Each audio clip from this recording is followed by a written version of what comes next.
wameanzia kunywa pombe kwenye maeneo. Kuna watu wamejifunzia ukahaba na malaya kwenye maeneo. Lakini anaweza kutumia tabia mbalimbali kama silaha zake. Na uchawi unaweza kutumika pia. Kuna magonjwa yanaweza kutumika kama silaha au muhimili wa mtawala wa eneo husika. Niliwahi kwenda mahali kwenye maombi tukakuta changamoto za kufanana. Kila mmoja alikuwa anasema anaumwa miguu, tumbo, kiuno, kifua na kichwa. Nilipofikisha watatu, kila mmoja anasema hivyo hivyo. Tunapoombea wagonjwa alafu wana magonjwa ya kufanana na wako kwenye mtaa huo. Nikajiuliza, hii kesi, huyu ni ukoo mwingine kabisa na huyu ni ukoo mwingine kabisa. Hii shida ya miguu, kiuno, tumbo, kifua na kichwa inatokea wapi? Kumbe mtawala wa eneo baada ya kuanza kushughulikia kwa kina na mambo yanatambulika kwa jinsi ya rohoni, mwilini hayawezi kueleweka. Baada ya kuomba tukagundua kwamba kumbe adui wa mtaule, nguvu inayotawala mtaule inatega vitu kwenye bwawa. Wao huwa wanakunywa maji ya kwenye bwawa na ng'ombe zinakunywa na wao wanakunywa. Kumbe maadui, nguvu ya utawala inaenda kutega pale pale wanaponywea. Halafu wakinywea pale, halafu yenyewe inapanda ugonjwa, wanakuwa na magonjwa ya kufanana sawasawa na mtawala wa eneo husika anatawala kwa kutumia muhimili wa magonjwa. Na hayo magonjwa ndio yawe chanzo cha kuvuruga uchumi. Hayo magonjwa yawe chanzo cha kuleta shida kwenye mfumo mzima wa maisha yao watu wa eneo husika. Kwa hiyo kwenye maisha haya kuna nguvu inayotawala, ndio msingi wa vile unavyoishi leo. Inawezekana wewe hayo maisha unayoishi ni matokeo ya msingi ambao uko chini unaokubeba. Haleluya. Kwa hiyo ndio anaweza kukusanyanya mbalimbali: uchumi, afya, ndoa, tabia. Alafu yeye akawa anaendeleza vitu hivi. Kwa hiyo nguvu ya utawala inaweza kuwa ni nguvu ya utawala ya kwenye ukoo, kwenye mtaa, kwenye eneo. Maisha ya kufanana kwa sababu mtawala ndiye ambaye anaamua waishi maisha ya sura moja. Kama ni kuachika, kama ni ndoa za mitala, kama ni kutokufanikiwa. Habari ya kuwa na bidii. Bwana asifiwe sana. Kuwa na nini? Bidii. Kuwa na bidii. Bidii ni kitu gani? Inawezekana kuna watu wanahitaji Bwana awafanikishe katika mambo mengi, lakini Mungu anaangalia kitu kimoja tu: bidii yao kwa Mungu ikoje. Bidii sio lugha ya mafumbo. Bidii ni lugha ya wazi tu ambayo inajieleza kwamba bidii ni juhudi au jitihada. Ni kinyume cha neno uvivu au uzembe au ulegevu. Lakini tafsiri zinaweza zikawa nyingi. Bidii ni hali au namna ya kubeba jambo kwa nguvu kubwa. Ni hali au namna ya kubeba jambo kwa nguvu kubwa. Kufanya kwa bidii ni ile hali au namna ya kubeba jambo kwa nguvu kubwa. Lakini pia ni kitendo cha kujituma kwa moyo wote juu ya jambo. Kitendo cha kujituma kutenda kwa moyo wote jambo fulani. Unajua, ukisema mtu anafanya kwa bidii, anamaanisha yule ambaye anamaanisha anafanya kwa bidii. Unapofanya kwa bidii, maana yake unafanya kwa moyo. Hawezi mtu kutumia nguvu zake nyingi mahali ambapo moyo wake bado haujaridhia kujituma kufanya. Kwa hiyo ile bidii ikiwa inatokea ndani, hata kama kumekuwa na vipingamizi na vikwazo, kwa sababu moyo wake umeridhia kujituma juu ya hilo jambo, hawezi kusita kwa sababu linatoka ndani ya moyo. Kuna vitu vinatoka kwenye kinywa chake na vinena, lakini hata utekelezaji wake utaona ni hafifu, kwa sababu ni ananena tu kwa udhaifu, lakini pia ile jambo haliko moyoni. Yesu akasema, watu hao wananiheshimu kwa midomo, mioyo yao iko mbali nami. Maana yake hawa watu hata katika namna ya kufanya yaliyo ya Mungu hautawakuta wakiyafanya kwa kumaanisha, maana mioyo yao iko mbali. Lakini endapo kama mioyo yao ingekuwa imemheshimu, basi ungeona wanafanya na kuitika mambo ya Mungu kwa bidii kubwa. Bwana Yesu asifiwe. Haleluya. Kwa hiyo unaposema kwa bidii unamaanisha kwamba ni kubeba jambo kwa nguvu kubwa, lakini pia unafanya kitu kwa moyo wote, kwa kumaanisha. Lakini pia tunapoongelea bidii ni kwa kasi. Unajua kuna mtu anasema usinipunguzie mwendo. Ina maana huyu mtu amezamilia kuelekea mahali na hahitaji kukwamishwa, ana spidi ya hali ya juu, amejitoa mzima kwa ajili ya uelekeo huo, kwa ajili ya fokasi ya kitu hicho. Kwa hiyo hakuna dauti yoyote namfanya asite, maana anajua anakoelekea. Kwa hiyo bidii inaweza ikamsaidia mtu kufikia mahali pa mafanikio, kwa sababu pia unamgusa Mungu kwa bidii unayoifanya. Maana unapofanya kwa bidii unafanya kwa moyo, hivyo unamgusa Mungu moja kwa moja. Lakini ukitenda kwa uzembe na kwa ulegevu, na pengine unamgusa Bwana, lakini ukimgusa kwa namna gani? Unamgusa aje alete adhabu. Maana kuna kumgusa Bwana alete baraka, na kuna kumgusa Bwana alete adhabu. Amen. Lugha nyingine ya bidii ni uaminifu. Lugha nyingine ya bidii ni uaminifu. Kwamba unaposema huyu jamaa na bidii, ni uaminifu juu ya kutenda jambo. Kama mtu sio mwaminifu katika kutenda jambo, yule ni mvivu, yule ni mzembe, yule ni mlegevu. Huyu jamaa na bidii sana. Ina maana kama sio mwaminifu, uaminifu huu unampima mtu, unapimwa kwa vitu mbalimbali. Je, uaminifu akiwa mbali, uaminifu unapimwa kwa umbali. Je, ukiwa mbali utaendelea kuwa mwaminifu? Lakini kipimo kingine cha uaminifu ni muda. Kwa muda gani utakuwa mwaminifu? Kuna watu waaminifu dakika 2, zikifika 5 anaacha uaminifu. Lakini kuna watu ni waaminifu wakiwa karibu, wakiwa mbali. Kwa hiyo kipimo cha kwanza ni umbali, cha pili ni muda. Kwa muda gani utaendelea? Lakini tunaposema bidii, maana yake haijalishi muda umekuwa mwingi, bado amebaki katika juhudi ile ile, atavumilia kuendelea kwa spidi ile ile. Lakini kipimo cha tatu ni kipimo cha majaribu. Kipimo cha majaribu, je, ataendelea kukaza bidii vile vile? Utaendelea kuwa mwaminifu hata wakati wa magumu? Je, uaminifu wako utakoma kwa sababu ya magumu? Kwa lazima uaminifu wako upimwe, na bidii ya mtu lazima ipimwe kwa vipimo hivyo. Kuna watu wakiwa mbali hawawezi kufanya bidii, mpaka asimamiwe kwa karibu ndiyo anaanza kuonekana na harakati. Lakini wakiwa mbali, watu wa kumsimamia, mzembe kabisa, analala ndani. Baba sipoamsha kwenda shule, analala mpaka zaidi. Wazazi walikuwa mbali, kwa hiyo hawakwenda shambani watu, kwa sababu hakuna mtu aliyekuwepo karibu. Waliokuwa wanapaswa kusimamia walikuwa mbali. Kwa muda gani utakuwa mwaminifu? Alikuwa mwaminifu kwa muda fulani, lakini baada ya muda mfupi tu akaacha uaminifu. Bidii yako haijalishi ni muda gani utakwenda, tangu umeanza kuokoka, kwa muda wote unapongoja Kristo, uendelee kuwa na bidii vile vile. Haleluya. Kama ulikuwa hujaoa ukaoa, uendelee kuwa na bidii vile vile. Haijalishi muda, kama kipindi nikiwa kijana, sasa nimeoa, sasa nimefungua ofisi, endelea kuwa na bidii. Haijalishi nyakati zote, usiwe na wokovu wa misimu. Wakati ukiwa umefanikiwa na wakati bado hujafanikiwa, wakati wa changamoto, wakati wa magumu, endelea kuwa na bidii kwa Bwana. Haleluya.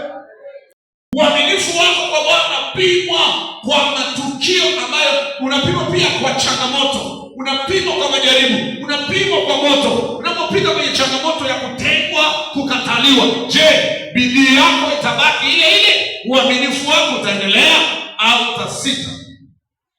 Wengi wanasita. Haleluya.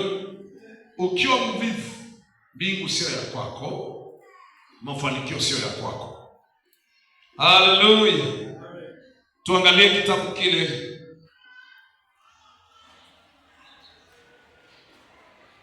cha Warumi sura ya 12 mstari wa 8 hadi 11. Warumi 12 mstari wa 8 hadi 11. Lakini Matendo ya Mitume sura ya 12 kuanzia mstari usome tu mstari wa 5 mpaka wa 11, lakini tutasoma mstari wa 5. Wewe utajisomea maana story inafahamika. Si waregevu, ikiwa na juhudi katika roho zenu mkimtumikia Bwana. Amen. Asante. Mwenye kuonya katika kuonya kwake, mwenye kukirimu kwa moyo mweupe, mwenye kusimamia kwa bidii, mwenye kurehemu kwa furaha, pendo na siwe na unafiki. Ichukieni lililo ovu, mkiambatana lililo jema, kwa pendo la undugu. Mpendane ninyi kwa ninyi kwa heshima, mkiwatanguliza wenzenu kwa bidii, si waregevu, mkiwa na juhudi katika roho zenu, kimtumikia Bwana. Juhudi, bidii ni moja ya vitu ambavyo vitawafanya watu hawa sasa wawe na sifa za kuitwa wana wa Mungu, wawe na sifa sasa za kuitwa watumishi wa Mungu, kwa sababu wanafanya kwa bidii. Mwenye kuonya kwa bidii. Kwa hiyo unapoonya, umemuonya leo, kesho akaonekana hajafiti, kuonya kwako, ile bidii iendelee kwako, kwa sababu pia kwa muda gani utaendelea kuwa na bidii ile ile. Msimamo wako utausimamia hata lini. Usikate tamaa kirahisi. Yule aliye na juhudi na bidii ana uwezo wa kuvumilia, kuendelea kusimamia kile kitu ambacho kinapaswa kiwe. Hawezi kuona kinakwenda tofauti na asikisimamie kwa kukatishwa tamaa pengine na mazingira, changamoto zitakazoinuka. Lazima usimamie kwa bidii. Mwenye kusimamia, mwenye kuonya, mwenye kushauri na mwenye kukirimu kwa furaha. Sasa mwenye kurehemu kwa furaha, mwenye kukirimu kwa moyo, yote hayo yanaonekana tu yanadai kwa bidii. Nimesema kwa bidii ni kwa moyo wote, au kwa kumaanisha kwa juhudi katika kumtumikia Bwana. Ukikosa bidii, ukikosa juhudi katika kila jambo, unaweza ukawa unaahirisha kirahisi. Leo mtu anaanzisha kitu fulani, anaachia baada ya dakika chache, kumbe kinakaribia kwenye mafanikio, anakiachia njiani kwa sababu ya kukosa bidii. Changamoto zikitokea, anasita kuendelea. Wakati mwingine muda unapokuwa unaendelea, anaona basi niahirishe. Wakati mwingine anapoangalia umbali tangu mwaka jana mpaka sasa, anaahirisha. Bwana asifiwe. Ni lazima kuwa na bidii na juhudi, ndipo tunaweza tukakutana na Bwana katika kila jambo ambalo tunahitaji.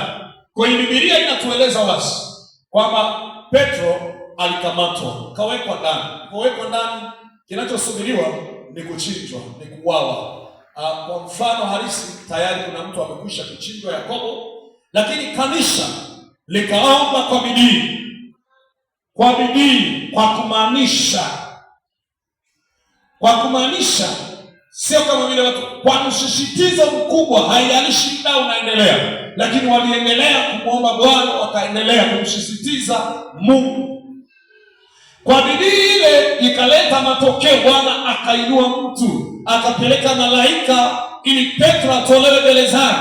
Lakini maombi kwa juhudi ya kanisa yalileta Petro kutoka kwenye gereza, yakamfanya awe huru. Ni kwa sababu ya bidii. Bidii ina matokeo yake. Bwana Yesu asifiwe. Unachopaswa kuwa na bidii nacho, yako maeneo ambayo unapaswa kuwa na bidii katika utendaji wako wa maisha haya unapoishi. Tuangalie maeneo machache unapaswa uwe na bidii katika yapi.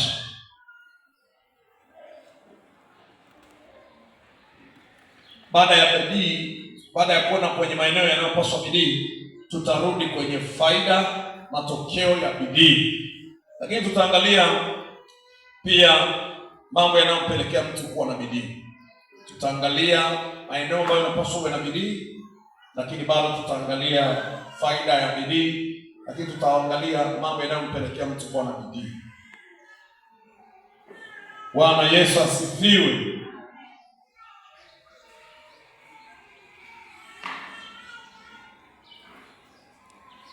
Jambo la kwanza ambalo unapaswa uwe na bidii nalo ni eneo la kumtumikia Mungu. Kumtumikia Mungu kunahitajika bidii, kwa sababu usipotumika kwa Mungu, usipotumika kwa bidii, usipotumika kwa moyo, usipomzalia Bwana matunda, na ili matunda yatokee, lazima juhudi na bidii zitokee. Kwa hiyo eneo la kumtumikia Bwana linahitaji juhudi na bidii. Kitabu kile cha Waebrania sura ya 6 mstari wa 11.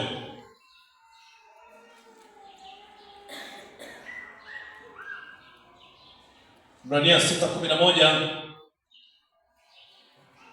Waebrania 6:11 inasema, nasi tunataka sana kila mmoja wenu aizirishe bidii ile ile kwa utimilifu wa matumaini hata mwisho. Aizirishe bidii ile ile hata mwisho. Kwa sababu kama watu hawatamtumikia Mungu kwa bidii, ukianza na mstari wa 9, Bwana sio dhalimu hata aisahau kazi ya mikono yenu. Maana yake watakaotumika kwa bidii, Bwana hata sahau juhudi zao, hata sahau kazi ya mikono yao waliofanya. Kumtumikia Bwana kwa bidii kunaleta faida na mafanikio kwenye maisha. Eneo la kumtumikia Mungu sio eneo la kumtegea jirani, ni eneo ambalo kila anapaswa kufanya kwa bidii. Bwana Yesu asifiwe sana. Amen. Kwa sababu inawezekana wewe ukaanza kutegea kutumika, kumbe ni eneo ambalo kila mtu kwa sehemu yake atalazimika kujitengenezea mazingira mbele za Bwana kwa njia ya utumishi wake. Na kama mtu atategea asifanye kwa uaminifu mbele za Bwana. Unapotumika utumike kwa uaminifu. Kwa mfano, kitabu cha Mathayo sura ya 25, Biblia inaeleza kwamba Bwana aligawa talanta. Kawapa talanta watu. Alipowagawia talanta, kila mmoja akamgawia za kwake, nyingine 5, nyingine sawa sawa na jinsi alivyokusudia tu, kwamba huyu nimpe 5, nimpe 2, nimpe 1. Alafu baadaye nije nione nini kinaendelea. Biblia inatuambia heri mtu yule atakayekutwa na bwana wake kufanya yale aliyoagizwa. Lakini yule akiona bwana anakawia akaamua kwenda tofauti, atahukumiwa. 25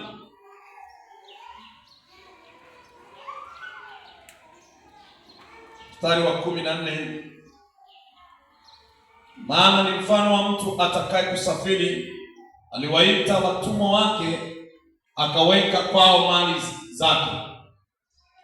Akampa mmoja talanta 5, na mmoja talanta 2, na mmoja talanta 1, kila mtu kwa kadiri ya uwezo wake, akasafiri. Mara yule aliyepokea talanta 5 akaenda akafanya biashara nazo, akachuma faida talanta nyingine 5. Vile vile na yule mwenye 2, yeye naye akachuma nyingine 2 faida.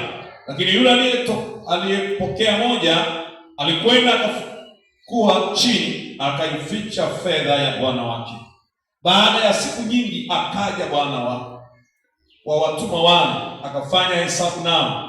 Akaja yule aliyepokea talanta 5, akaleta talanta nyingine 5, akisema, Bwana aliweka kwangu talanta 5, tazama talanta nyingine 5 nilizopata faida. Bwana wake akamwambia, vema mtumwa mwema na mwaminifu, ulikuwa mwaminifu kwa machache, nitakuweka juu ya mengi, ingia katika furaha ya bwana wako. Akaja na yule aliyepokea talanta 2, akasema, Bwana aliweka kwangu talanta 2, tazama talanta nyingine 2 nilizopata faida. Bwana wake akamwambia, vema mtumwa mwema na mwaminifu, ulikuwa mwaminifu kwa machache, nitakuweka juu ya mengi, ingia katika furaha ya bwana wako. Akaja na yule aliyepokea talanta 1, akasema, Bwana nalitambua ya kuwa wewe mtu mgumu sana. Mtu mgumu, wavuna usipopanda, wakusanya usipotawanya. Basi nikaogopa, nikaenda nikaificha talanta yako katika ardhi. Tazama, unayo iliyo yako. Bwana wake akamjibu akamwambia, wewe mtumwa mbaya na mlegevu. Kula alikuwa anawaambia mtumwa mwema na mwaminifu, hapa mtumwa mbovu na mlegevu. Sasa ulegevu sio kinyume cha uaminifu kwa lugha ya wazi, lakini ndio maana nilikuwa nakwambia bidii ina maana ya uaminifu. Ina maana kama mtumwa mwema na mwaminifu, halafu hapa mtumwa mbaya na mlegevu. Sasa tayari naiona kwa ulegevu ule unazungumzwa ni kukoswa bidii na juhudi ya kufanya jambo. Unajua, mawazo ya mwenye bidii ni mafanikio. Sasa huyu mawazo ya mzembe ni hasara. Kwenye Biblia kitabu cha Misali 21 mstari wa 5, mawazo ya mwenye bidii huelekea utajiri. Mawazo ya mwenye bidii yanaelekea utajiri. Sasa vipi mawazo ya mzembe yanaelekea umaskini? Anaweza mzembe kusema, sasa hivi ni baridi sana, siwezi kwenda shambani, umande bado haujadondoka. Au anaweza akawa na hofu, kama naliogopa. Huyu naye mvivu anasema, njiani kuna simba. Ukienda saa hizi shambani, watu hawapitipiti sana, unaweza kukutana na simba akakumaliza. Nitaenda kesho, au nisubiri watu wakipita wanaenda. Huyu mtu atabaki maskini kwa sababu ya woga na hofu iliyoko moyoni mwake. Mtu ambaye tayari kuna uaminifu hawezi kuogopa chochote kimzuie kutekeleza uaminifu wake. Mwenye bidii na juhudi hawezi kufungwa na mazingira, kwa sababu ndani ya moyo wake kuna ile hali ya juhudi na bidii ndani yake, ile hali ya kujituma. Unajua, mvivu wanasema ni kama vile bawaba ya mlangoni inazunguka tu, anajigeuza hivyo kitandani. Nimechoka sana, nitaamka. Na kuna wakati mwingine kumpima mtu mwenye bidii, anaamka saa ngapi utajua tu ni mvivu sana. Anaamka saa 4, saa 5, ujue tu hapa kuna uvivu. Kama sio mgonjwa ana afya, alafu anaamka saa 5, mvivu. Sasa hivi uko na mswaki umening'iza. Kwanza ni aibu kupiga mswaki wakati jua limeshachomoza kidogo, labda kama kuna mgonjwa. Lakini ni mzima kabisa, alafu yuko pale na anapiga mswaki saa 4, saa 3.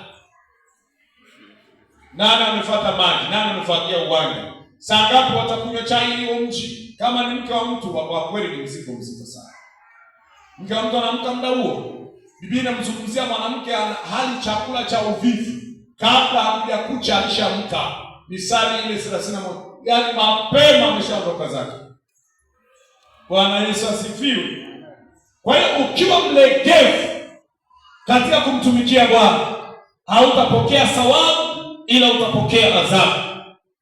Na matokeo ya kutokuwa na bidii kumtumikia Bwana na yenyewe yapo. Kitabu cha Yeremia 48 mstari wa 10. Amelaaniwa mtu yule afanyaye kazi ya Bwana kwa mkono wa ulegevu. Amelaaniwa. Usije ukaibadilisha, na kama Mungu akisema amelaaniwa kweli. Wala uwezi ukaibadilisha ikawa amebarikiwa. Hakuna namna ya kuibadilisha, inabaki tu amelaaniwa. Sasa wakati mwingine watu wanategea kufanya utumishi mbele za Bwana. Kumbe kufanya kutegea kwa kuogopa kitu fulani. Huyo aliogopa, lakini pia alimuelewa vibaya Mungu. Kuna watu wanamjua vibaya Bwana, kwamba Bwana ni tapeli, Bwana ni mgumu, anamfuna asipopanda, Bwana ananipotezea muda wangu, Bwana huyu anakamata maisha yangu, ananiibia uchumi wangu, ananiibia mali zangu, ananiibia muda wangu. Siwezi kutoa muda wangu kwa ajili yake, siwezi kutoa mali zangu kwa ajili yake, siwezi akutoa nafasi yake. Ni kwa sababu namuelewa vibaya Bwana. Kwa sababu kama ungemwelewa vizuri Mungu, aina yoyote ya utumishi ungemtumikia Bwana kwa moyo wote. Hata haijalishi mwingine aliye pembeni yako hatumiki, wala sio hoja. Inategemea tu uwezo unaoelewa. Kumtumikia Mungu kunategemea mtu jinsi anavyomfahamu Mungu wake. Ndio maana huyu jamaa uelewa wake ni kwamba Bwana anavuna asipopanda.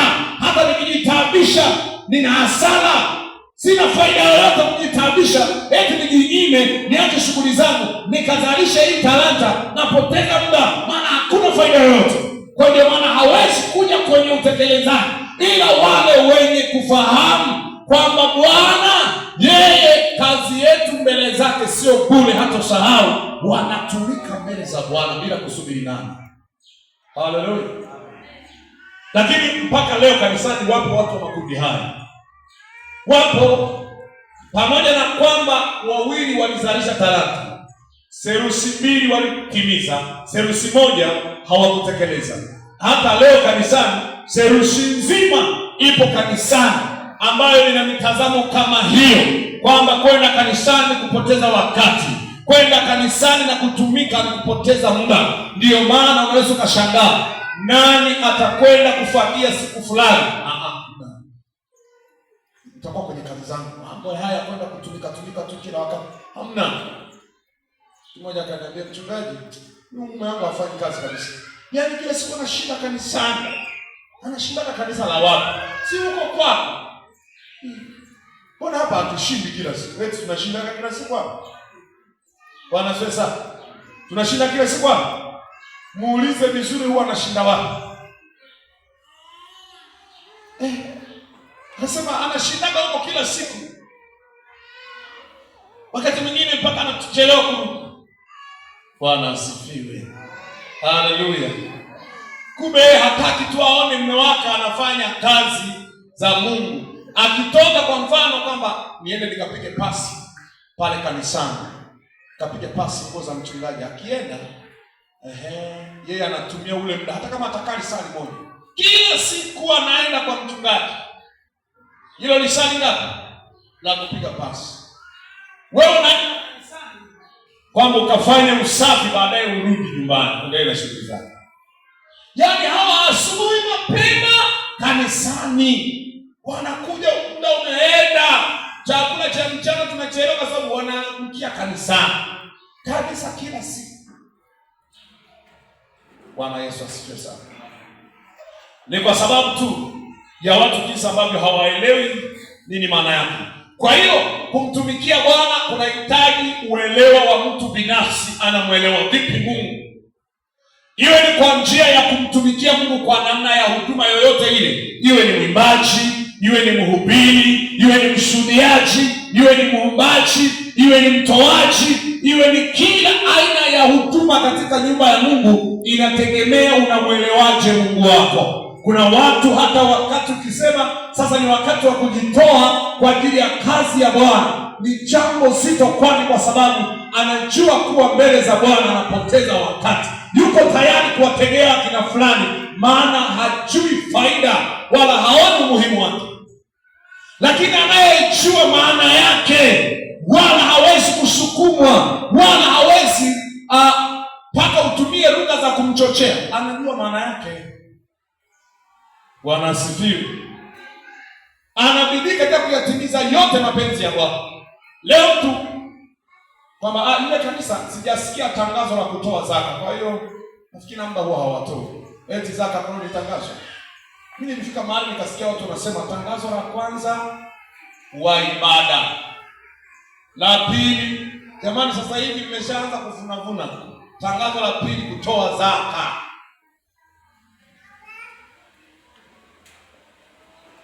Inawezekana hata nisingeingizwa kwenye orodha ya matangazo kwamba tangazo, jamani tunafagia kanisa Jumatano. Kwani Jumatano singejulikana kwamba huwa wanafanya usafi wa kanisa lile.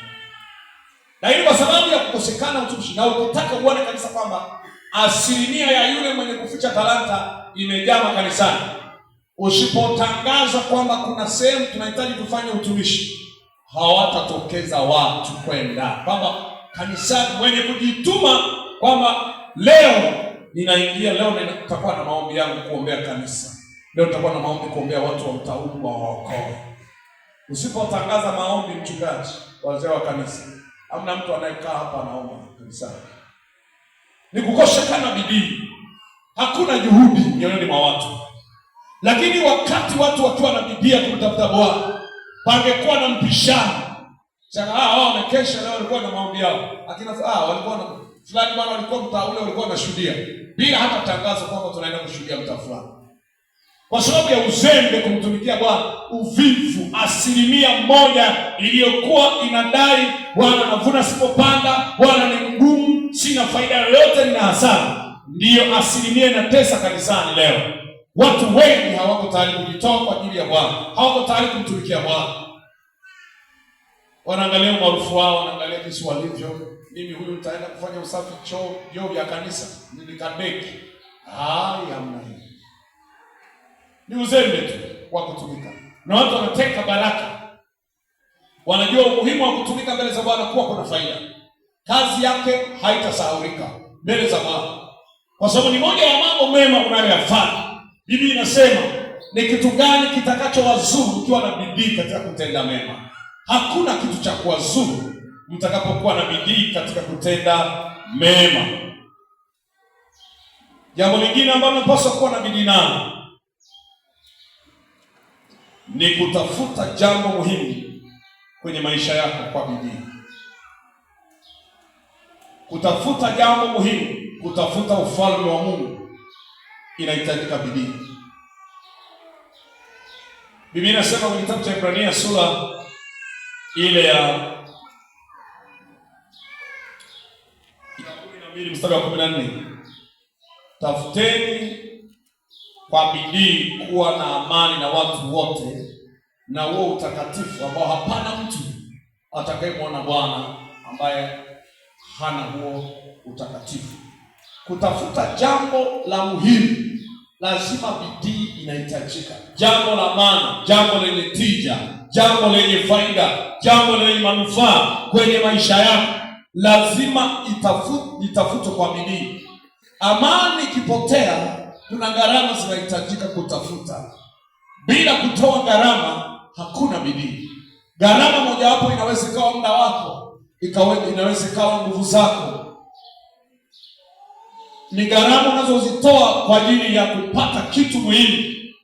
Lazima ujitume kutafuta kitu muhimu kwa bidii, kwa juhudi. Amani inatafutwa kwa bidii. Chuki kitawala mahali, kwenda kuleta umoja pale, kuleta amani, inahitajika gharama ya watu watakaojitoa kushughulikia kurejesha amani mahali pale. Kwa hiyo kutafuta jambo muhimu ni lazima tuwe na bidii ya kutafuta. Ayubu 8 mstari wa 5. Ayubu 8 mstari wa 5. Hebu soma Ayubu 8 mstari wa 5. Ayubu 8 mstari wa 5. Soma aliyefika. Ayubu 8 mstari wa 5. Biblia inasema, wewe ukimtafuta Mungu kwa bidii na kumsihi huyo Mwenyezi. Basta. Ukiwa wewe usafi na mwelekevu, hakika yeye sasa angeamka kwa ajili yako na kuyafanya makazi ya haki yako kufanikiwa. Amen. Bwana asifiwe sana. Wewe ukimtafuta Bwana kwa bidii, yeye atasimama na kuyafanya makazi yako kufanikiwa. Sasa kama ukikosa bidii ya kutafuta mambo muhimu ni mmoja hapo, ni pamoja na mafanikio.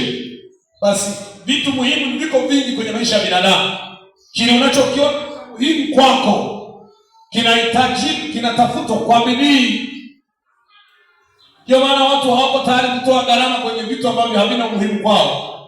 Lakini kwenye vitu ambavyo vina umuhimu kwao, wanamtafuta Bwana kwa bidii, wanatafuta Mungu ape hivyo vitu, lakini juhudi yao, lengo hapa, anayetafuta amani kwa bidii na ule utakatifu, lengo lake aupate ufalme wa Mungu. Maana ufalme wa Mungu kwake ni wa muhimu na ni wa thamani.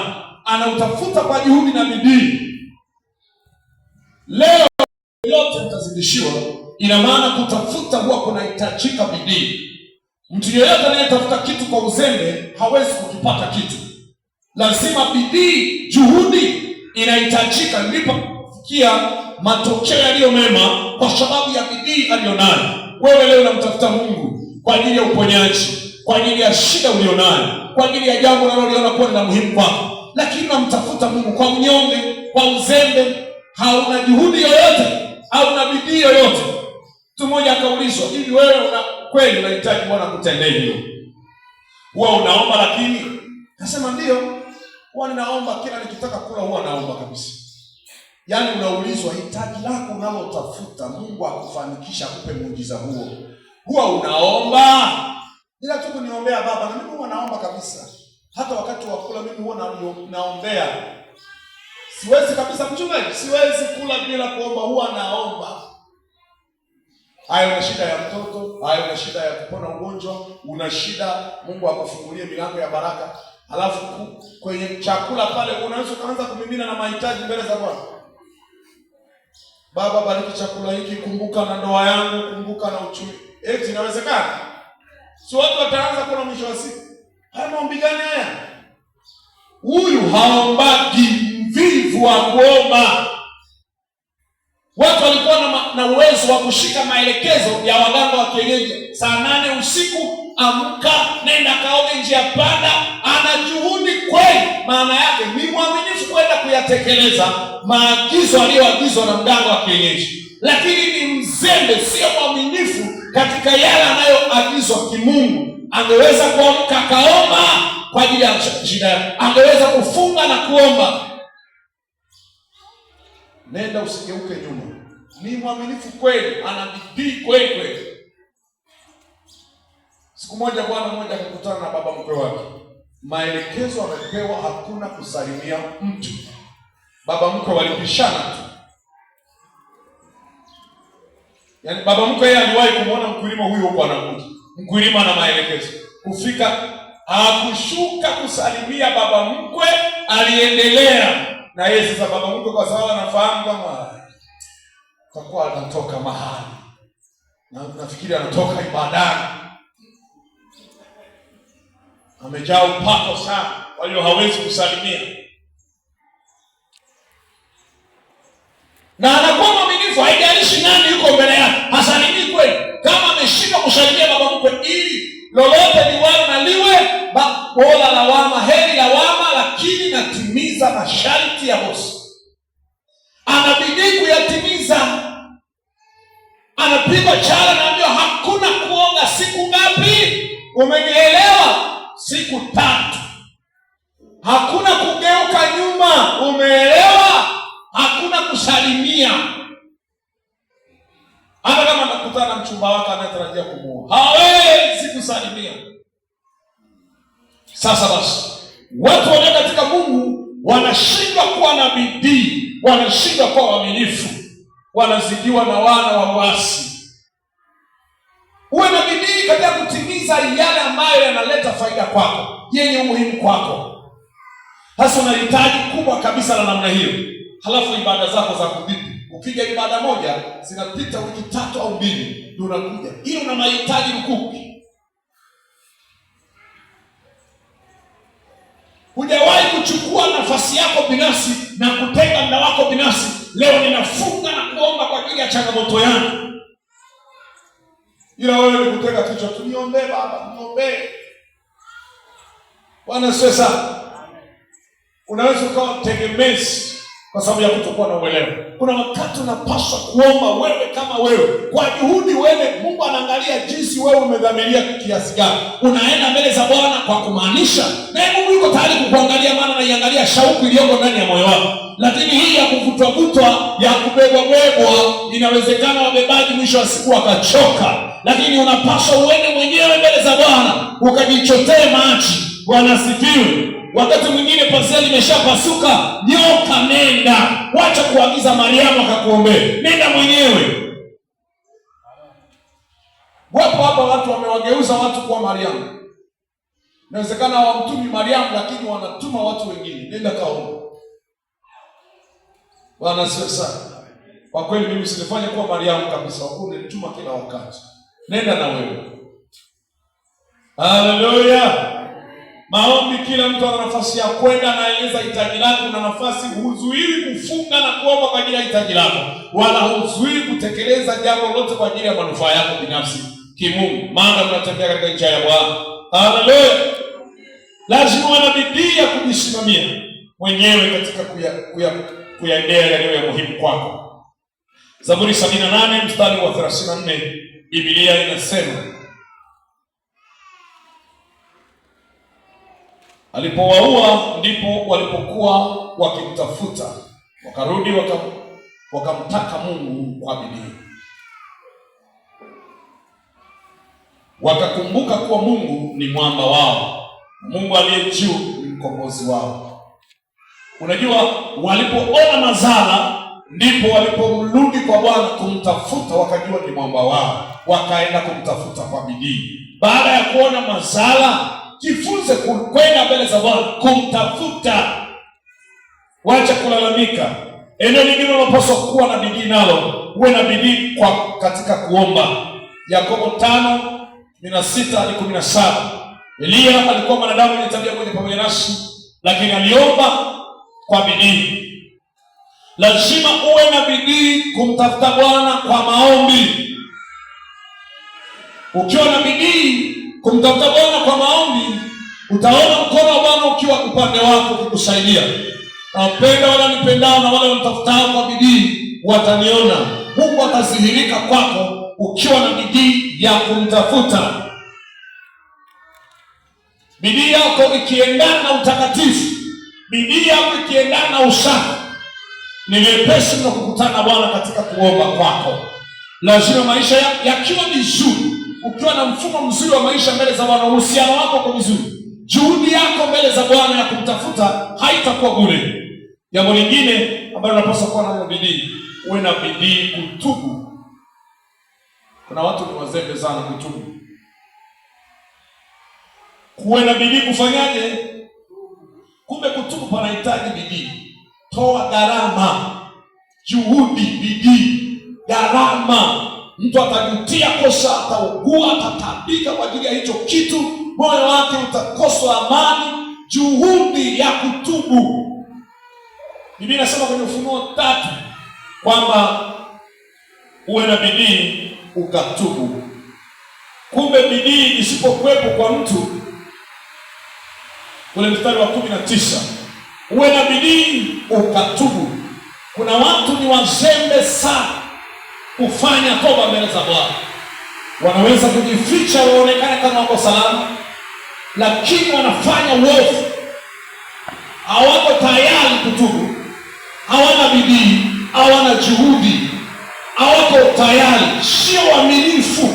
Kwa lugha niliyosema, bidii ni uaminifu, sio uaminifu kufanya toba. Watoto wametuambia tabia ya mwenye kiburi ni kujihesabia stahiki, ni mtu ambaye anadharau wengine, ni mwenye majivuno, kwa hiyo anajihesabia haki. Yule mtu yuko kinyume kabisa na hali ya kujishusha. Ina maana Bwana anawapa neema wanyenyekevu, wenye kiburi anawapinga. Kwa hiyo unapaswa kuwa na bidii kufanya toba. Eneo lingine unapaswa kufanya bidii, unapaswa kufanya bidii kujilinda na maovu. Bidii kujilinda na maovu. Kumbukumbu la Torati 9 sura ya 4.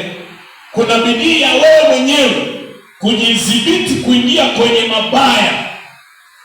Uwe na uwezo wa kujilinda, self control, kuwa na kiasi, uwezo wa kujidhibiti, uwezo wa kujizuia.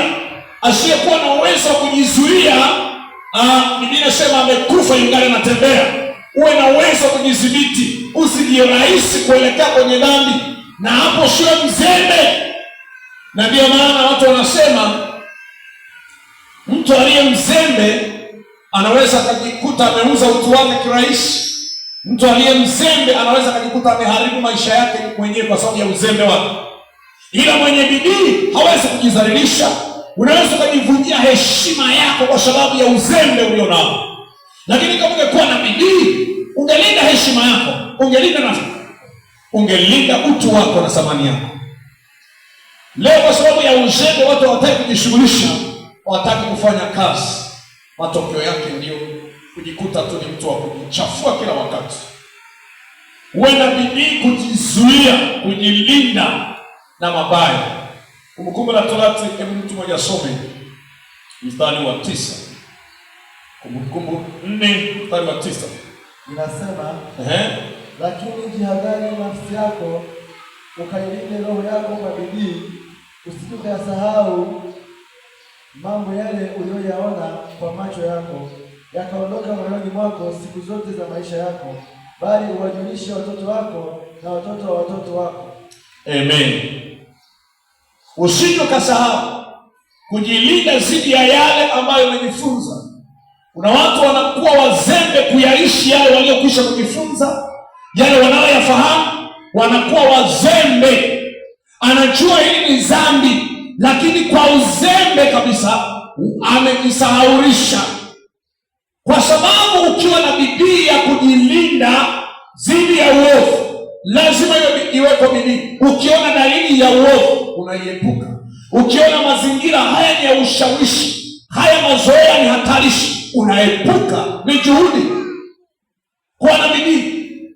Shetani ana bidii sana kutafuta watu kwa meza, na wewe uwe na bidii kuiepuka mitego yake. Usipokuwa na juhudi na bidii ya kugundua hapa ni mtego wa adui, unaingia kichwa. Shida ya kizazi cha leo ni wazembe sana, ni wavivu sana. Anaweza akajikuta naingia kirahisi kwa sababu ya uvivu alionao.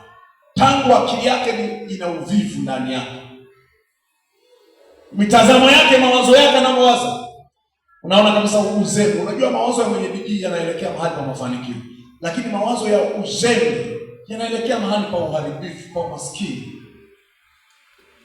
Ni lazima uwe na bidii ya kuepuka. Wewe mwenyewe udhibiti. Na ndio maana Biblia inasema kimbieni tamaa za ujanani. Epuka mwenyewe. Ni bidii kuepuka dhambi. Juhudi ya mtu. Ukiwakuta watu wazembe, hawananga msimamo, hawana uwezo wa kujisimamia, ni vyepesi kuuza thamani yake, kuuza utu wake, kupoteza vitu vyake.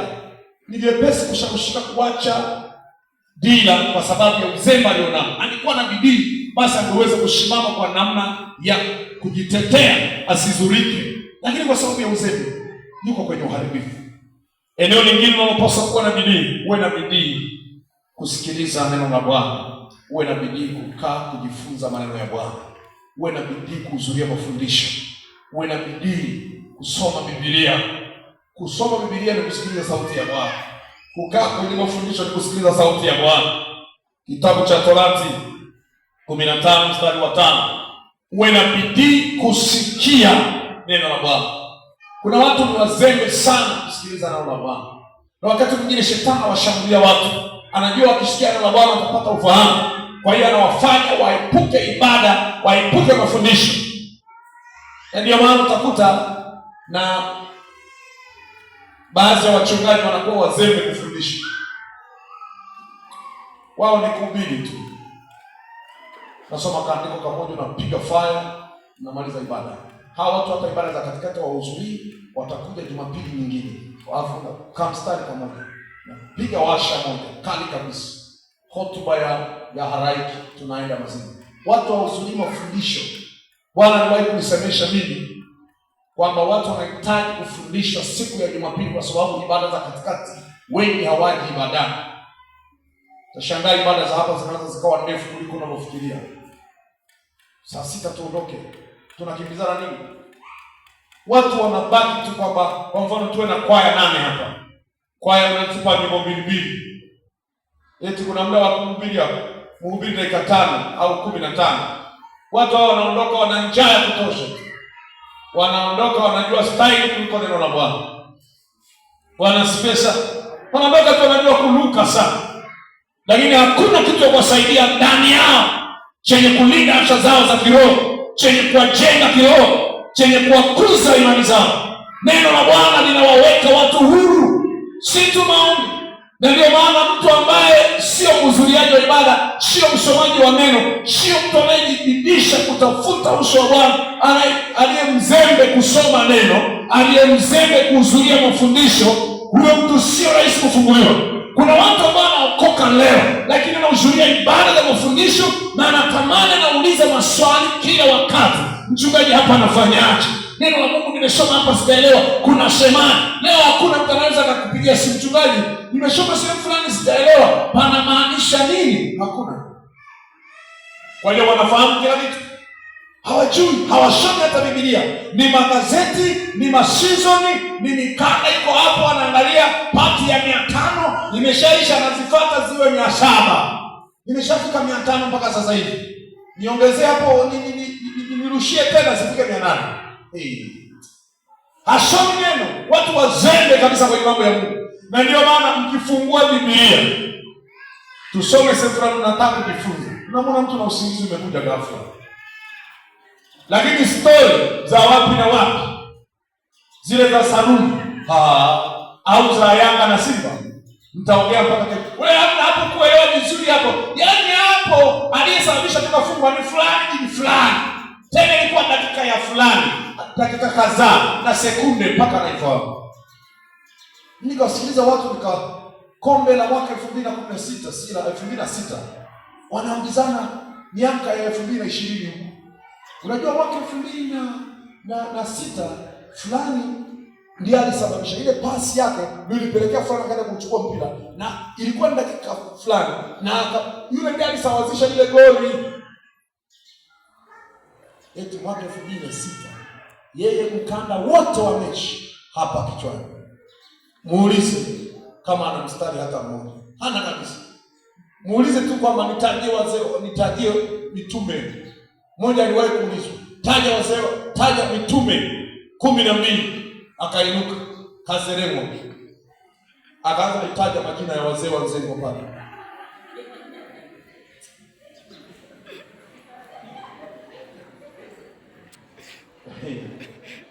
Ataongea nini? Si afuatili, kaanza kutaja wazee wa kijijini pale. Lakini muulize Yanga wachezaji, mpaka na walio reserve, mpaka na waliowekwa benchi, waliopewa, anajua na kadi, huyu anao nyekundu, huyu anao ya njano,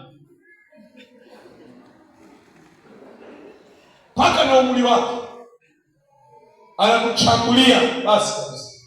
Lakini hawezi kuchambua.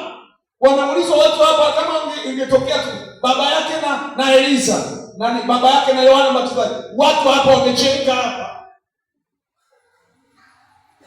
Eti nani aniambie tu hapa baba yake na Musa anaitwa nani? Nyosha mkono. Baba yake na Musa. Naona Beni peke yake. Ongea sana bwana kubali. Na yeye tena namba anacheza tutata ajibu. Siamu. Baba yake Musa anaitwa nani? Sinasoma kila siku Biblia. Musa unamfahamu vizuri, alienda kwa Farao, si akafanyaje na mapigo. Lakini hujui hata babake. Ndio unaanza kuchambua sasa hivi. Ni wakati mwingine sasa tutafuatia baadaye. Wanasifiwe. Watu wazembe kusoma Biblia, wanazipekua kanisani. Hawana bidii ya kujisomea hata wakiwa nyumbani kwao. Kuna mambo yanaweza kusoma kwenye Biblia, anasema sijawahi kusikia kabisa. Mbona imeandikwa? Haya, tusome kitabu fulani. Badala ya kwenda kwenye Agano la Kale, yeye anakimbilia Agano Jipya. Hadi ajui kitabu kilipo. Wanasifiwe. Uwe na bidii kujisomea, uwe na bidii kusikiliza neno la Bwana. Yaani uwe na juhudi. Kuna watu leo ni shida, anataka tu Bwana ampe miujiza. Kuna watu hata kwenye maombi yao anasimama na neno, anamwambia Bwana, imeandikwa, umesema ombeni mtapewa, tafuteni mtaona, bisheni mtafunguliwa, ulisema niiteni na mtaitika.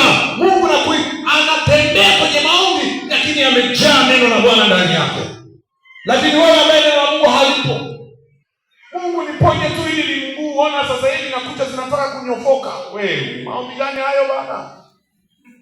Simama na andiko. Na simama na neno la Bwana kumkumbusha. Biblia inasema nikumbusheni, inamaanisha pia kukumbusha ahadi aliyoahidi Mungu. Kama Bwana aliwahi kuahidi. Yaani wanione kabisa ina mwanzo, ina ufunuo. Safi kabisa. Lakini wastani ni mdogo sana. Changanya na huku kidogo. Yaani wastani watu 50 tu. Haya, wengine wamekuja kufanyaje? Tukiwatoa asilimia chache ya watu wasiojua kusoma wanatimuliwa. Kuna mmoja hapa ameoa pale. Sijajua siku ile kama angekuta ndio anaoa hapa na Biblia. Natimuliwa kabisa. Na mwacha mchungu. Lazima tuwe na bidii katika kusoma neno na ulielewe. Leo shetani anateka watu kwa sababu hawajui neno. Anakuja na mafunuo kupitia Biblia. Hata shetani alienda akauliza, akamwambia Yesu, imeandikwa, badilisha mawe yawe mkate. Imeandikwa, atakuagizia malaika. Maandiko yanatoka kwenye kinywa cha shetani. Hata leo watu wanatekwa, mtu anasoma na andiko. Tunaweza kawa watu watatu. Nikamwona mmoja yuko Dar es Salaam anaeleza, mimi nimefuata baba wa imani Ibrahim. Alikuwa na wake watatu. Sala, Ketula. Anasema mimi yuko pale madhabahuni anao watatu. Anafuata baba wa nini? Wa imani. Haji, Ketula na Sala. Yuko nao watatu. Na ana maandiko. Mtu ana maandiko yake, anagonga pombe na maandiko anayo. Na wewe haujui hata maandiko. Hata Nuhu kabisa alikunywa pombe. Nani aliyekuwa mkamilifu kama Nuhu? Sasa aligonga pombe. Wewe unaangalia tu kunywa pombe. Hata uone hatima yake. Hatima ni alipokunywa pombe akawa yuko uchi, alafu akasababisha laana. Baba mtu mzima ameanguka pale anajikojolea na mapombe yake. Wewe unapata sifa gani? Unajifunza nini kwenye kunywa pombe pale? Bwana siwe sana. Mpo hapa mnagonga pombe kabisa. Na kanisani mnakuja. Ni kweli? Natandika upombe kabisa. Bila aibu. Na ugoro kabisa, wabibi wanapiga ugoro kanisani pambio, ndio maana sauti hazitoki vizuri, kumbe huku kuna ka ugoro tena. Shida. Na wanajifariji tu. Bwana asifiwe sana. Hata watoto wa Lutu walimnywesha baba yao pombe. Mambo yakaenda vizuri. Sasa hao watoto wa Lutu walipomnywesha baba yao pombe, watoto wa kike wakabaka baba yao. Pombe na sifa gani sasa ya kutangaza kuinywa? Bwana Yesu asifiwe. Haleluya. Pombe inafilisi maisha ya watu. Pombe imevunja ndoa za watu. Pombe imeharibu na kuweka watu wanaishi maisha ya kudhalilika. Familia, mali zinaelekea kwenye pombe kuliko zile zinazotumika kula hata chakula. Wewe unaletewa mchicha wa 500 au dagaa 500. Yeye amekunywa Fanta 5 za bia. Amepiga ngapi hapo? Amejinywea mataputapi yake ya 10,000 na dagaa na share familia nzima ya 500. Unafanya dhambi kwa shida kwa sababu haujui neno. Leo kuna mafundisho mengi ya ajabu sana. Utawezaje kunusurika? Leo watu wamebeba mamizigo ya ajabu. Ana maji, ana chumvi, ana udongo, ana limao, ana zeituni, ana epo, mkate, nywele za upako, kucha la upako, udongo umejaza makorokoro. Yaani kama umeenda kwa mganga ukapachikwa, unapewa huu mzigo, pewa huu, na akishituka. Alikuwa ananiambia mwanangu mmoja, nimeteseka baba. Nilikuwa nimeenda na mambili, nilikuwa nimedondosha maji. Nilirudi ninayafuatilia, sikuyaona, sikulala. Maji ya nini? Ya upako. Alikuwa Mungu wa Jimiraga. Amepoteza Mungu, anamtafuta. Amedondokea namba 2. Yaani hata kama ni safari, kama ulikuwa umepanda kwenye gari, nishushe. Maana naenda sasa, sina Mungu. Nirudi nimfuatilie Mungu anapatikana huko na labda nikimkuta mahali. Eti huyo Mungu mbona jamani anafananishwa na vitu kabisa vya ajabu kabisa. Yaani Mungu anakaa kwenye chupa. Nguvu ya Mungu inajitosheleza. Mungu sio mfano wa chochote cha dhahabu, si mfano wa chochote cha kimiminika, si mfano wa chochote cha udongo, si mfano wa kitu chochote. Yeye ni Mungu aliye hai, anajitosheleza. Mungu ni roho, wanaomwabudu katika roho na kweli. Ukifahamu neno, ukifahamu kweli, itakuweka huru. Hutaingishwa kwenye mitego ya wadanganyifu. Wanatumia maandiko hata leo. Uwe na bidii kutafutana na Bwana. Uwe na bidii kujisomea neno la Bwana. Haleluya. Na hata wewe uliye na hiyo simu, sawa. Simu yako ndiyo iko vizuri. Kuna siku mitandao ikafutwa. Kuna siku huna simu yangu haina charge. Biblia yangu sasa inaniomba kuiupdate. Imeexpire. Lakini sasa nitaka nijisomee kabisa. Lakini sasa sina kakufurushi. Hapa eti una vocha, una MB. Kwani inazuru nini hapa? Una MB, huna MB. Hapa sinafungua tena kusoma. Sasa hiyo mpaka na MB mara imeexpire. Hii inabaki hivyo hivyo. Kuna Biblia nyingi kwenye Biblia zinakuja na za kisasa. Kuna siku za download utakutana na ile fake. Utaanza kutembelea hivi. Kuna Biblia za kisasa unakuta kuna maandiko hayamo, yenye maneno makali. Kwa mfano, unakuta Biblia haina andiko linalosema jehanamu ya moto funza wake hawafi. Unakuta imeruka. Inarukia mstari mwingine. Ili kusudi mtu afundishwe hakuna jehanamu. Biblia haijaandika. Biblia yake ya kisasa imeandikwa. Ya kisasa utakuta kuna mstari umeruka. Kuna maandiko yametolewa ambayo yana maana kubwa tu mbele za Bwana. Kwa uwe msomaji wa neno, uwe na bidii, uwe mfuatiliaji kwa kina. Haleluya. Jambo lingine, uwe na bidii ya kufanya mema. Uwe na bidii kufanya yaliyo mema. Ukifanya yaliyo mema, utaona Bwana akikufadhili na akikufanikisha. Bwana Yesu asifiwe. Kufanya kazi kwa bidii ni eneo la juhudi kufanya yaliyo mema. Uwe na bidii kufanya kazi zako. Mwaka huu unaoa, unafanya kazi gani mpendwa? Hana kazi. Unaoa wale muujiza. Piga kazi upate fedha. Ili kusudi sasa ukalipe mahali. Bwana Yesu asifiwe sana. Amen. Tukijidanganya kwa wazee, Biblia inaeleza wazi. Asiyetaka kufanya kazi usipe mahitaji yake ya msingi. Asiyetaka. Uvivu ni ile hali ya kutotaka kufanya kazi nguvu na kuwa nazo ila utaki. Bidii ni kutumia nguvu na uwezo ulionao kutekeleza au kufanya kazi. Haleluya. Amen. Kitabu cha Misali 10 mstari wa 4. Misali 10 mstari wa 4.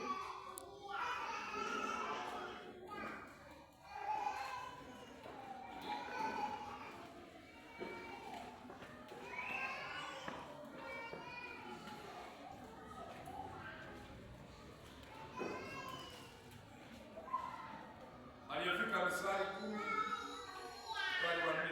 Inasema, atendaye mambo kwa mkono mlegevu huwa maskini, bali mkono wake aliye na bidii utajirisha.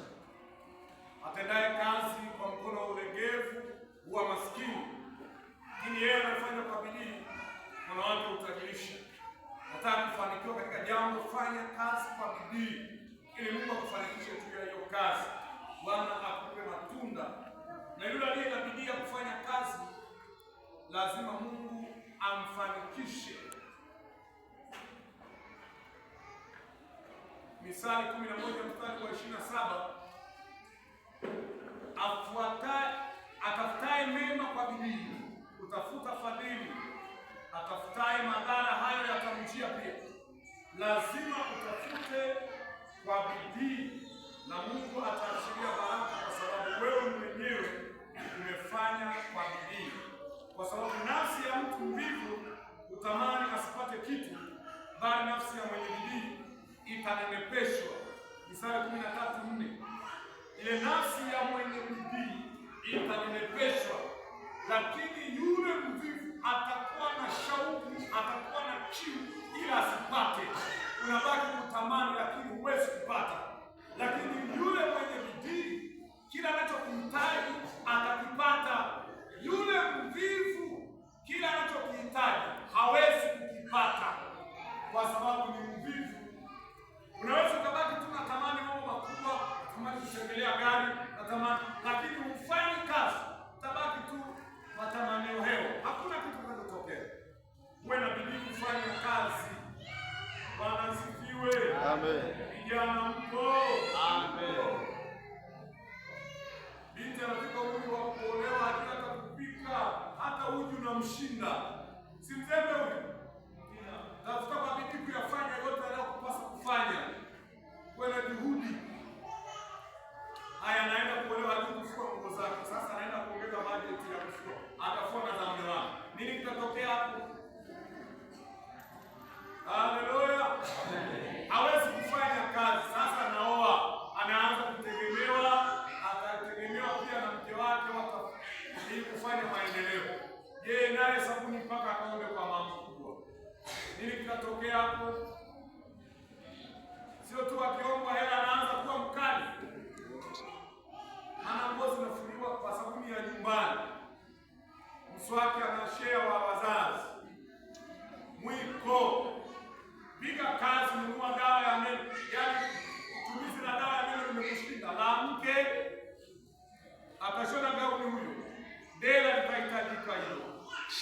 Sio tena, sio moja, maana itabidi abadilishe. Asije akaonekana kila siku hata anaenda shambani, unasema anaenda kliniki, kumbe anaenda shambani. Maana dela moja. Bwana asifiwe. Amen. Mahitaji yako ya msingi yanahitaji wewe ufanye kazi kwa bidii ili uyapate. Amen. Sio kupiga hesabu kwa mzee wako anafikiri chai imekaribia. Ukipiga hiyo kama ukiteremka pale kwa mpendwa, cha mchana kutakuwa kimeisha. Saa mbili hapo utakuta ni wasabai wasalimie pale kwa mchungaji. Alafu ile chai. Haleluya. Mimi sikuzuii kuja kula chakula nyumbani, lakini nataka tu kusaidia uwe na bidii ya kufanya kazi pia. Sikatazi chakula njoo ule, lakini unafanya kazi. Bwana asifiwe sana. Sijapokea mshahara leo, hali ilikuwa ngumu, tumepiga kazi lakini hatujapata fedha. Sasa nimejiuliza hapa nikakope au niende nyumbani nikale nyumbani. Basi nakula. Lakini sio kwamba unatengeneza kabisa ka kilipu. Unajua kwa fulani wanaivishaka saa fulani, yaani mvivu anajishughulisha na vitu vingine vya ajabu sana. Anajua kwa fulani wao wanakula saa fulani, anajua kwa fulani wanakula muda fulani, chai kwa fulani wao wanakunywa uji peke yake, kwa fulani pale sio rahisi kukuta chai. Ule ni uvivu tu, kujishughulisha na vitu visivyokuhusu. Eneo lingine unahitaji kufanya kazi, kufanya kwa bidii. Bidii kumwabudu Bwana. Matendo ya Mitume 26 mstari wa 7. Lazima uwe na bidii kufanya kazi ya Bwana. Amina. Weka umeme, punguza mrindimo huo. Bwana Yesu asifiwe. Haleluya. Wewe unafahamu na maarifa ya namna ya kuishi. Nilikwambia kwamba watu waenende kwa utaratibu. Kufanya kazi ni utaratibu mzuri unaokubalika pia mbele za Bwana. Kutokufanya kazi ni utaratibu mbovu kabisa ambao haufai. Biblia inasema kwamba Paulo anamwambia inasadikika kuna watu ambao wanaenenda bila utaratibu, na washauri waenende, mwaonye waenende kwa utaratibu, ili kusudi hata wakiwa mbele ya wasio haki, mkiwa mbele ya wapagani, wajifunze jambo kwamba hawa watu kweli wameelimika, wanafahamu. Bwana asifiwe sana. Nilienda sehemu fulani nikakuta watu walikuwa wanafanya gumzo, ijapokuwa sio wote wanafanya hivyo, Nikakuta watu mahali fulani, watoto wa mama mdogo, si tunafahamu. Nilienda maeneo ya pwani, ndani huko Manzichana, ndani sana. Nikakuta, nikamwambia, unaona watoto wa mama mdogo hao, asubuhi wanakunywa kahawa, baada ya kahawa wanapiga bao pale, cheza bao. Saa 6 wataenda saa ya kwenda kuswali, wanakwenda, ila anakula nyama nyumbani kwake. Namba ya maisha alishapatikana. Unajua, nikaambiwa siri yao wao. Sasa watoto wa mama mdogo wa ukanda huo utatua chache, sio wote, wao wanachoamini ni chuma ulete inafanya kazi. Kwa wao wako tu pale, asubuhi kahawa, mchana pale wanapiga kete, swaza kwenda ibadani zikifika, mwaminifu nini, basi jioni kahawa, jioni hivyo. Hawafanyi kazi. Na usiwe kama watoto wa mama mdogo wa kule Manzichana. Amina. Hafanyi kazi. Piga kazi kijana, maana na nguvu. Haleluya. Jishughulishe, uwe na kazi ya kufanya. Watu fulani wanatasbiri maisha kwamba ukifikisha miaka 45, una nyumba, una mke, una kazi ya kufanya. Ndio sasa unajitafuta kwenye miaka 50. Mungu anijalie nijue kazi ya kufanya miaka 50 jamani. Mpaka sasa ujue kazi ya kufanya. Tafuta kazi ya kufanya. Muombe Mungu, mshirikishe Bwana. Bwana asifiwe sana. Ufanye kazi. Ili mtu wa miaka 60 mnaanza kumtafutia fani. Fani gani? Kucheza na watoto. Kucheza na wajukuu pale nyumbani. Ndio fani nzuri. Ya miaka 60, 70 na 80. Lakini sio miaka hii leo wewe ndio unacheza bao, ndio unakimbilia kwenda kubeti. Ndio huo ni uzembe wa kufanya kazi. Tafuta kazi za maana. Huwezi kuelezea mtu kwa tuna beti.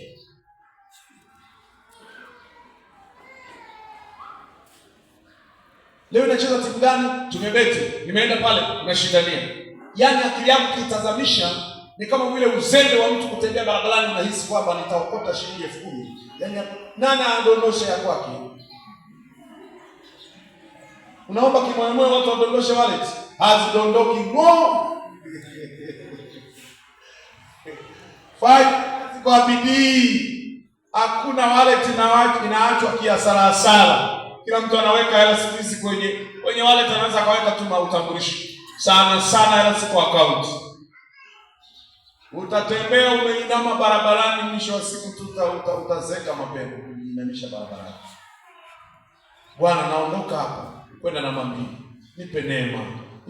Nipate hata simu ya WhatsApp imeondoka njia. Hata kama utaiokota hiyo simu, kumbe imefanyiwa wizi, afu ndio kaiokota. Tunakuja kukukamata kwamba wewe unafanya uharamia kwa njia ya kutumia silaha. Maana hii simu iliibiwa mahali, walivunja milango. Hata ukiliokota lipeleke kalisalimishe kwa mtendaji wa kijiji au kituo cha polisi. Umebeba ni mkosi, sio baraka hata. Mtandao unaifuatilia, hiyo inafaa, tunasomeka. Haleluya. Fanya kazi kwa bidii, upate fedha, upate vitu, ujipatie mahitaji hapa. Usiwe mvivu kuondoa nadhiri na mengine mengi. Lazima uonyeshe bidii. Uwe na bidii kufanya yaliyo mema, hakuna kitakachokuzuru. Petro wa kwanza 3:13, ni nani atakayewazuru mkiwa na bidii katika mema? Epuka uzembe, epuka uvivu. Uvivu unaleta laana, uvivu unaleta ni mzigo, uvivu unaleta uangamivu. Uvivu ni kama boma la miba. Misali 15:19 anasema, nalikuwa nazunguka, nimeona shamba la mvivu lote limejaa miba, halitamaniki. Njia ya mtu mvivu ni kama boma la miba, bali mapito yao wenye unyofu hufanyika njia kuu. Yule mvivu siku zote asifikiri kuwa anafanya kitu kilicho chema. Biblia inasema kwenye kitabu cha Mithali 19, bado kulala usingizi kidogo, bado kufumba macho kidogo, ndipo umaskini wako unakuja kama vile mtekaji. Uvivu humtia mtu katika usingizi mzito, na nafsi yake mvivu itaona njaa. Mstari huo wa 15, Mithali 19. Lazima mtu abaki kwenye ukiwa na uhitaji kwa sababu ya uvivu. Mtu mvivu hawezi kufanikiwa kwa sababu hafanyi kazi. Anayefanya kazi kwa bidii kujiletea manufaa na kujiletea chakula nyumbani mwake. Na pia kufanya kazi kwa bidii, kufanya kitu kwa bidii kunapima uwezo wa akili ya mtu. Bwana asifiwe. Kama ukitaka kujua huyu mtu ana akili, angalia bidii yake. Kazi ni kipimo cha akili ya mtu. Kama una akili, utakuwa na kazi. Kama una akili, kazi zipo. Halo? Wangapi wana akili hapa? Tuungane tu kwenye hiyo, maana ile nyingine haitufai. Amina. 24 mstari wa 30. Tuungane tu kwenye hiyo, maana ina faida. Ile nyingine hatuna haja hata kusema nani ambaye anahitaji na hiyo. Au kuna mtu anahitaji ile nyingine? Mstari wa 30, Mithali 24. Nalipita karibu na shamba la mvivu. Watu wengine watasema mbona shamba la mchungaji halijapaliliwa? Inawezekana naye ni mvivu. Mbona mpaka wametangaza tukalipalilia kanisa? Kama sio uvivu ni nini? Si ndio? Kapasta kavivu kweli. Nalipita karibu na shamba la mvivu, na shamba la mizabibu la mtu asiye na akili. Kumbe mvivu hana akili. Kumbe lote pia limemea miiba, magugu.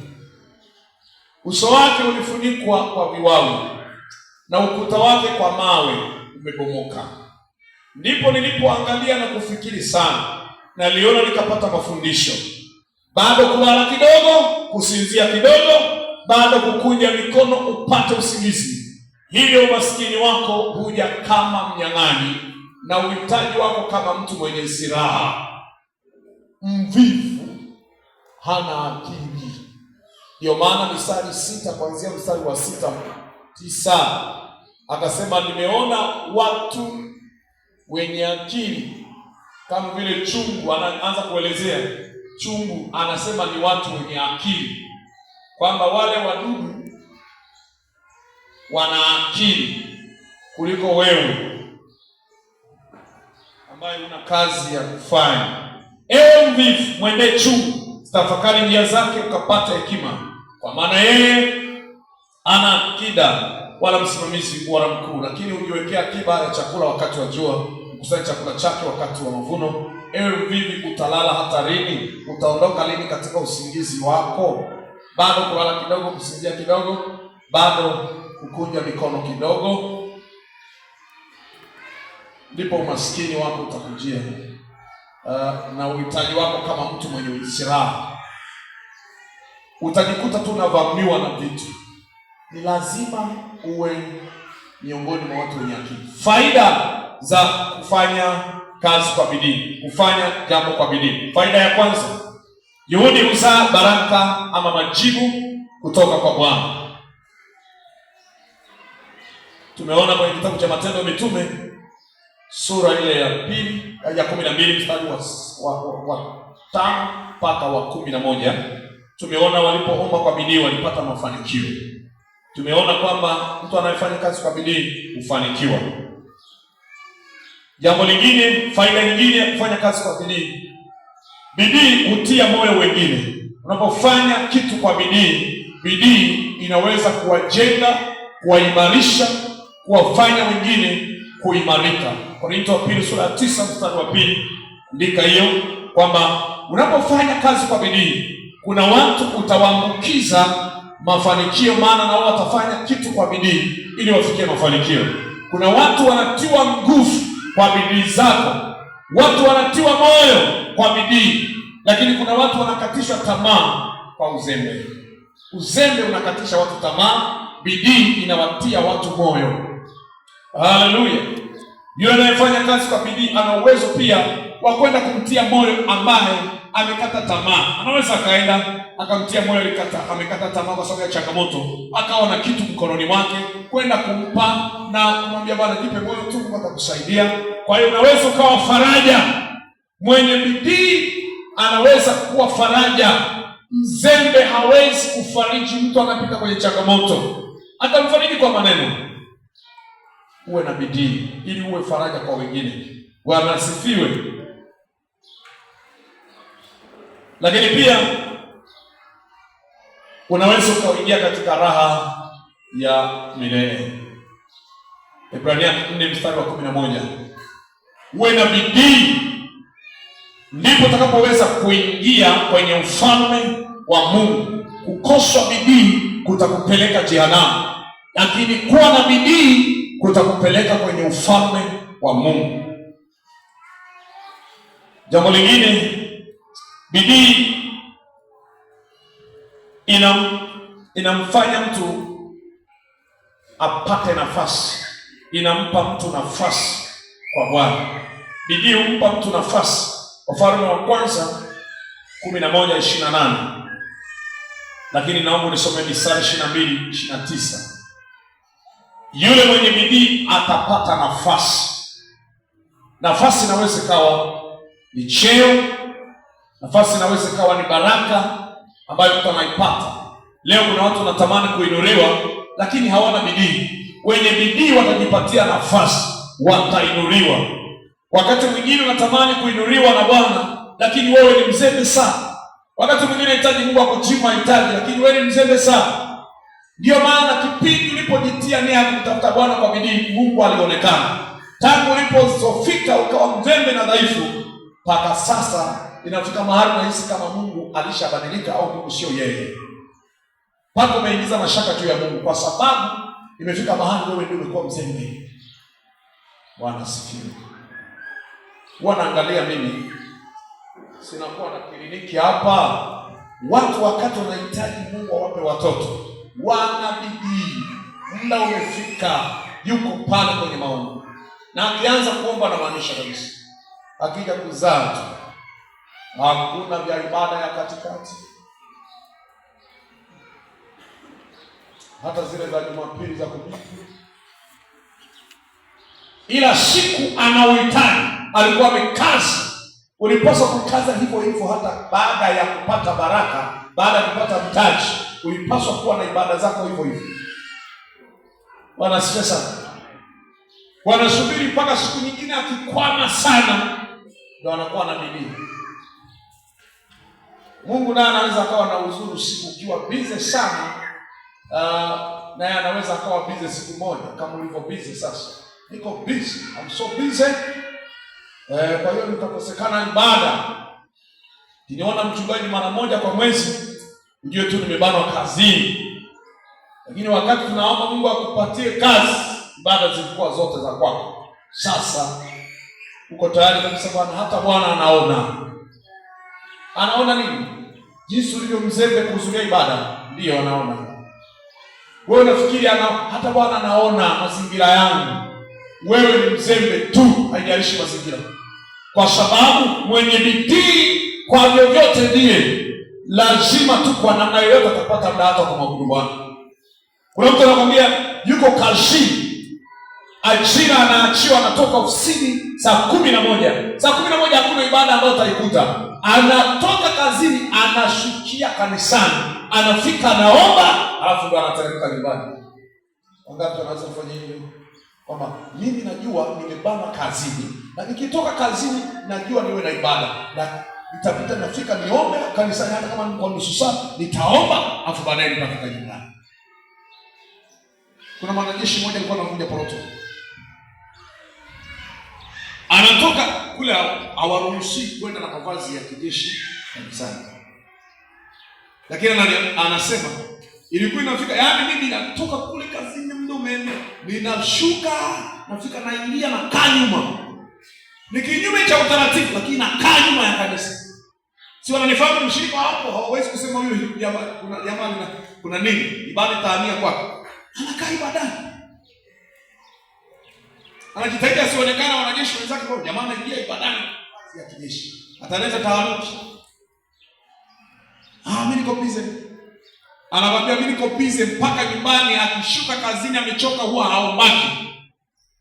Jamani mimi nikitoka kazini nimechoka, mniache kabisa, mpe maji nioge nile nilale. Sijui ibada mtatuombea nini ambao kwa kazini. Basi na mimi naamurisha mapepo siku hiyo wakukabe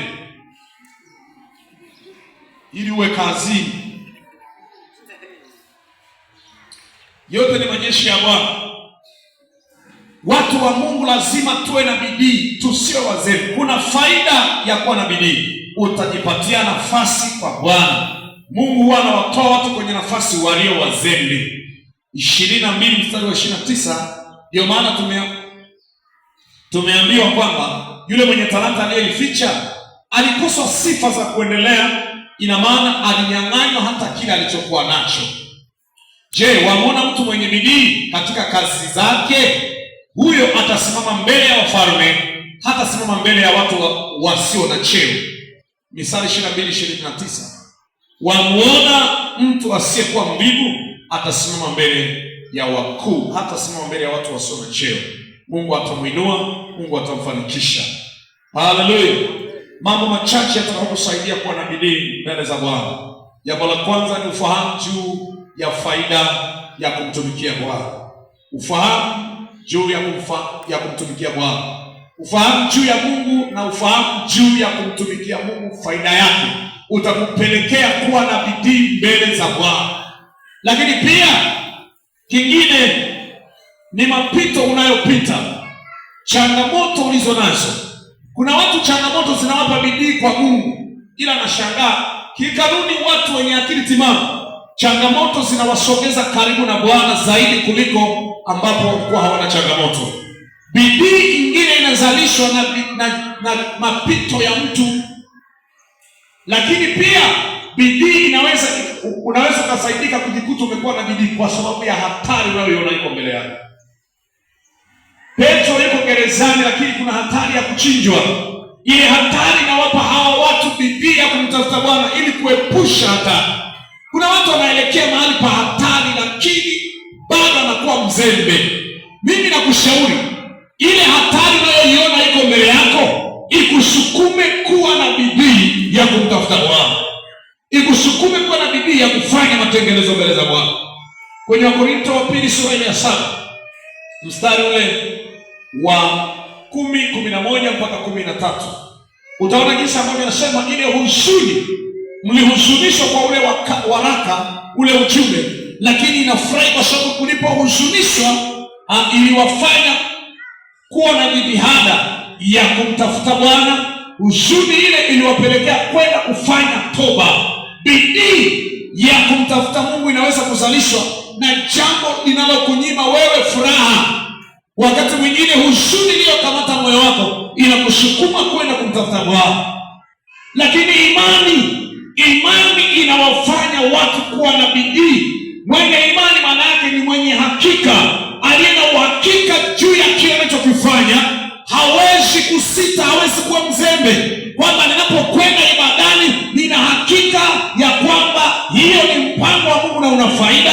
Kwa hiyo hawezi kuwa mzembe. Leo watu hawana imani, ndio maana wanaona mambo mengine ya kumtumikia Bwana ni kama kupoteza wakati. Ila aliye na imani na Bwana ana bidii ya kumtumikia Mungu wake bila kujali mazingira na vikwazo vinavyoinuka. Kingine ni nguvu ndani ya mtu. Nguvu ndani ya mtu, yaani nguvu ya Mungu ndani yako inakuongeza bidii. Nguvu ya Mungu ikishapungua ndani, hakuna bidii. Bidii inazalishwa na uwezo ulio nao. Kwa hiyo kuna nguvu ndani ya Roho Mtakatifu ikimwichilia mtu, hata aliyekuwa mzembe wa kuomba utashangaa amekuwa na juhudi ya kuomba. Bwana asifiwe. Haleluya. Kuna watu hawana nguvu ya Mungu, hata kuomba naomba dakika 2 anaishiwa maombi. Ila watu walio na nguvu ya Mungu, nguvu ile ya Mungu ndani yao inawawezesha kuyafanya mambo makubwa na kwa juhudi, na wakati tamaa hawachoki, hawazimii licha ya changamoto. Nguvu ya Mungu ipo kiasi gani ndani yako? Unahitaji nguvu ya Mungu ikuwezeshe kuweza kuvuka vikwazo, lakini pia upendo wako kwa Mungu utakusukuma kuwa na bidii mbele za Bwana. Ni muhimu sana ufahamu kwamba uvivu haujawahi kumletea mtu baraka. Sasa tuwe na bidii ili tumuone Bwana akitufanikisha. Tuwe na bidii tuone Mungu akitimiza ahadi yake. Ahadi za Mungu zinatimia kwa wenye bidii. Lazima uwe na bidii ili uweze kumuona Mungu kwenye maisha yako. Wale wanaomtafuta Mungu kwa bidii watamuona. Na katika bidii yako hakikisha maisha yako na mfumo wa maisha yako, njia zako ziko sawa. Haleluya. Amen. Katika bidii tia na maarifa. Kwa nini anasema hivyo? Katika bidii mtie na nini? Kuna watu wanaweza wakawa na bidii lakini hakuna maarifa. Ana bidii kweli, huku njia zake ni mbovu, huku mfumo wa maisha yake ni mchawi, ni mlevi, ni malaya, ana kiburi, lakini ana bidii kwenda kanisani. Katika bidii huna ufahamu wa kutenda bidii katika mema. Wana akili ya kutenda mabaya, wana juhudi ya kutenda mabaya, lakini hawana maarifa ya kutenda yaliyo mema. Uwe na akili ya kutenda mema, na hata unapoweka bidii uwe kwenye mfumo sahihi wa maisha. Ukiwa sahihi katika mfumo wako wa maisha, hata ukiweka bidii. Haya, unakunywa pombe kila siku, halafu una bidii kwenda kuhudhuria maombi, eti inaweza kukuzalia kitu? Mungu hataangalia tu ulevi wangu, hataangalia na juhudi zangu za maombi. Eti Mungu hataangalia tu kwamba mimi najichanganya ni binti ndio, lakini ataangalia pia ninapoimba na praise. Kwa nafikiri Mungu anashawishiwa na kuimba kwako. Kama unafanya madhambi ni uchafu. Sadaka ya mwenye dhambi ni chukizo mbele za Bwana. Ni uchafu bado. Biblia inasema hakuna lililo safi kwake aliye najisi. Weka njia zako vizuri, weka na bidii yako sasa. Sio bidii huku unajichafua na madhambi. Sio bidii huku ushuda sio mzuri. Unafanya bidii lakini ushuda wako ni mchafu. Ushuda mtaani hausomeki, hautambulishi Yesu. Lazima mwenendo wa mtu, maisha ya mtu, ushuda wake na utakatifu wako ndio utakuwa. Hata unapofanya bidii lakini huko kuna mazingira hayo, utabarikiwa. Mungu akusaidie sana uwe na bidii, lakini unapokuwa katika bidii uwe na maarifa, uwe na ufahamu wa neno la Bwana, utembee katika njia zilizonyoka, ueleweke. Acha kuchanganya mafaili huku nadhani una bidii. Unaweza kuwa na bidii ya kutoa sadaka, lakini maisha yako yamejaa dhambi, ni najisi. Kama mzee mmoja, napenda kusema ushuhuda wake, alikuwa mkarimu kwa juhudi nyingi. Hata wewe ukijipitisha kwake unachinjiwa kuku kabisa. Akikuona kabisa unasali, au umepita, mzee nimekuja Bwana asifiwe, nimeona nikamsalimie mzee fulani hapa. Kuku anakufa, wanachinja. Nilikuwa na haraka, mtumishi wa Bwana utanikosea sana. Kaa ule. Si ndio? Anaagiza na soda, si ndio? Lakini ana wanawake 4. Eti anapokelewa, atamshawishi Bwana kwa kumtengenezea tu, kwa kumkaangia sana Bwana. Bwana ashawishi na kumkaangia. Anataka utembee kwenye mfumo na kanuni yake. Haleluya. Bwana asifiwe. Leo watu wanatamani Mungu atende miujiza kwenye maisha yao, lakini ni wazembe kutengeneza njia zao. Ni dhaifu, ni wavivu kutengeneza maisha yao. Ni wavivu kutengeneza mienendo yao. Sio rahisi ukamwona Bwana. Lazima ukubali kutembea katika njia ya Bwana na uwe na juhudi ya kutembea katika njia ya Mungu. Na lazima uwe na bidii, uwe na juhudi. Mambo ya Mungu kuyafanya inahitaji moyo. Inahitajika bidii. Kushinda dhambi inahitajika pia juhudi. Ukijirahishi mazingira ya dhambi, unajikalisha, utapitiwa na dhambi. Usipoepuka haraka, unapoona kuna hatari, utazurika wewe. Bwana asifiwe. Mungu akubariki sana, lakini uwe na bidii kwa Bwana, na kila unachokitafuta kwa Bwana kinapatikana, lakini pia nataka bidii yako pia. Hata kama majibu yalikuwa yamebadilishwa kwamba sasa utakufa, hata kama kuna jambo tayari umeshaambiwa utakufa hakika, ila bidii ya kutengeneza kama ya Hezekia iligeuza sura ya tatizo, naye akapewa miaka ya kuishi. Yote yanawezekana kwa Bwana, kwake yeye aaminie. Unapaswa utende mambo ya Mungu kwa bidii kubwa. Hata mambo yako ya kawaida unayoyahakiki ni haki, fanya kwa bidii, lakini sio bidii kwenye mambo ya haramu. Kuna watu wana bidii kusema uongo, wana bidii sana ya kusema uongo, wana bidii sana ya kufanya madhambi, wana bidii sana ya kusengenya watu, wana bidii sana ya kujificha wasionekane madhambi yao. Lakini Mungu yeye mwaminifu anasema nitayapanga yote. Ulipofanya ukafikiri mimi kama wewe, nikanyamaza, lakini anasema atafanyaje? Wapendwa mnaosoma Biblia, atafanyaje? Atayaacha hivyo hivyo, atayapanga. Hebu tusome huo mstari